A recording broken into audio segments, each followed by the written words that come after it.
مساء الخير ومساء النور على كل مشاهدينا الكرام. مرحبا بكم في قناتي وقناتكم قناة الياس لايف. قبل ما نبداو فيديو تاع نهار اليوم، متنساوش انكم تشتركوا في القناة وتفعلوا الجرس هكذا باش توصلوا كل جديد ودعمونا بزر لايك. المهم في الحلقة تاع اليوم جبت لكم هذه الإطلالة الجميلة للفنانة الجزائرية سهيلة بلشهاب من خلال تقديمها لبرنامج وين ويسهو على قناة الوطنية. الحاجة الأولى نتمنوا لها كل التوفيق لها ولكل المشاركين في هذيك الحصة، الناس اللي تتصل تبارطاجي تحاول تشارك وكيما يقولوا حد سعيد للناس اللي اتصلت وما ربحتش، مع انه شفنا يعني سهيلة بلشهاب مرحة في التقديم وتساعد الناس اللي يعيطوا لها وتحاول تبسط لهم الأسئلة، واكيد يعني مثل هذه المسابقات تبقى مسابقات حظ.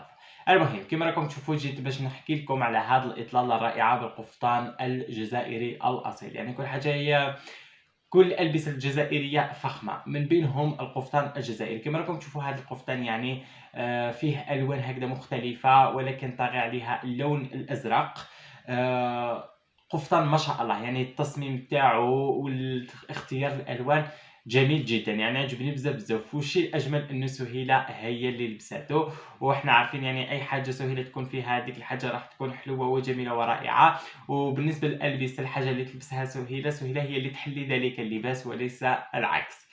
المهم واش حبيت نقول لكم ان سهيله بلشهاب يعني هاد رمضان يعني تألقت اكثر، احترافيه اكثر، عجبتني بزاف. يعني هاد العام حسيتها متمكنه اكثر، بالك القناه ساعدتها اكثر، ما على باليش. المهم هاد السنه حسيت بحاجه استثنائيه في البرامج اللي تقدمهم سهيله بلشهاب، يعني مع ذكر انها هي السباقه من بين فنانات جيلها في تقديم هذا النوع من البرامج.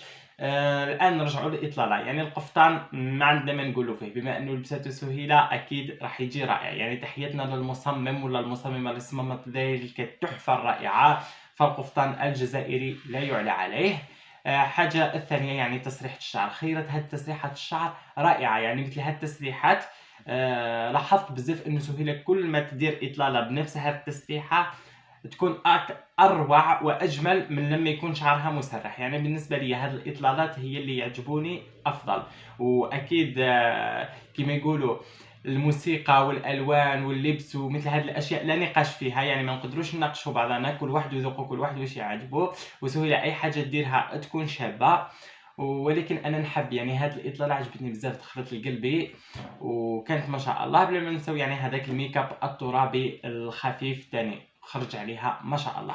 وبالنسبه سهيله في التقديم كما قلت لكم يعني راهي من تقدم لتقدم. نرجعوا نشوفوا سهيله في الحان وشباب ولا في قعدات وعقدات بنت العرب وبرنامج الو ساهو اربح مع ساهو، يعني قدمت الكثير من البرامج وفرضت نفسها، ويعني خلات بصمتها ولمستها انها مقدمة برامج متمكنة.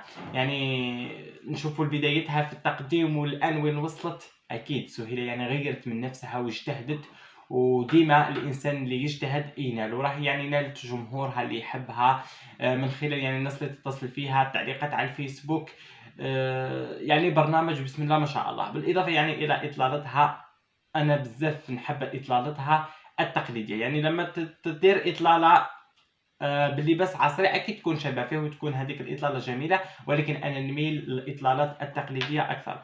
وهكذا نكون وصلنا لنهايه الفيديو. هذا هو رايي على اطلاله الفنانه الجزائريه سهيله بلشهاب بالقفطان الجزائري من خلال برنامجها وين ويسهو. قولوا لي نتوما اكثر لبسه حبيتوها ولا اكثر اطلاله حبيتوها، لاني راني موجد لكم فيديو لاجمل اطلالات سهيله بلشهاب بالنسبه للاسبوع الاول. واكتبوا لي في التعليقات ارائكم وتعليقاتكم عن برنامج وين ويسهو. وشكرا لكم والسلام عليكم ورحمه الله وبركاته والى اللقاء.